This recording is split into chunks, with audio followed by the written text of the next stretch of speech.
attends, je viens de me prendre une énorme claque avec le nouvel album de ce groupe. Laisse-moi te parler de Cursed, le nouvel opus de Paleface Suisse qui est sorti aujourd'hui. Et je peux t'assurer que tu vas kiffer. Comment décrire ce groupe? C'est juste la rage incarnée. Après Fear and Dagger sorti en 2022 et qui les a propulsés au sommet de la scène, ils reviennent avec Cursed. Mais cette fois-ci, leur colère n'est plus tournée vers le monde extérieur, mais elle est dirigée vers eux-mêmes. C'est leur album le plus personnel, introspectif, le plus ambitieux et le plus dérangeant à ce jour. Pour l'introduction, ils ont choisi une track nommée Un Pobre Niño Murió, qui est une sorte de berceuse sombre et morbide. L'ambiance oppressante, presque suffocante.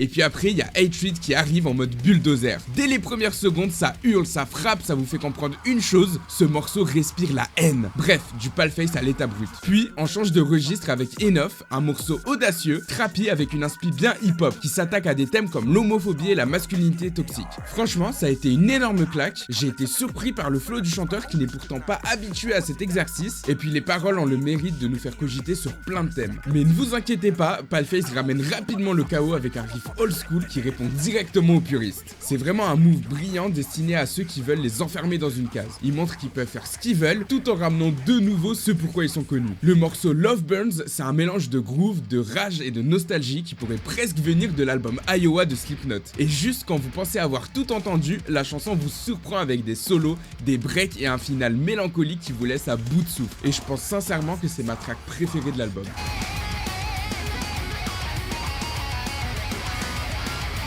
Mais le vrai choc, c'est Rivers of Sorrow. Dans cette track, s'il n'y a pas de hurlement incompréhensible, Zélie chante et c'est presque vulnérable. On est loin de la brutalité habituelle et pourtant ça frappe encore plus fort. C'est une réflexion amère et presque mature sur toute cette rage qu'ils ont accumulée jusque-là. Et puis à la fin, un dernier sursaut de colère, une guitare qui pleure et un chanteur réduit aux larmes. C'est intense, c'est beau, c'est juste Cursed. Merci Paleface. Ce groupe n'a jamais eu peur de défier les attentes et Cursed en est la preuve. C'est violent, audacieux, mais surtout c'est une évolution incroyable avec une prise de maturité énorme. Leur album est très bien produit, on voit qu'ils veulent expérimenter tout en faisant toujours plaisir aux puristes qui attendent des gros cris et des riffs violents. Mais ça reste très accessible pour les personnes qui sont pas habituées au style. Dans tous les cas, on l'a bien compris avec cet album, ils veulent se détacher pour proposer de nouveaux registres et montrer qu'ils sont toujours polyvalents. Dis-moi en commentaire ce que t'en as pensé, je suis curieux de le savoir. Et puis d'ailleurs c'est cadeau, mais ils seront en concert à Paris début février si tu souhaites les découvrir.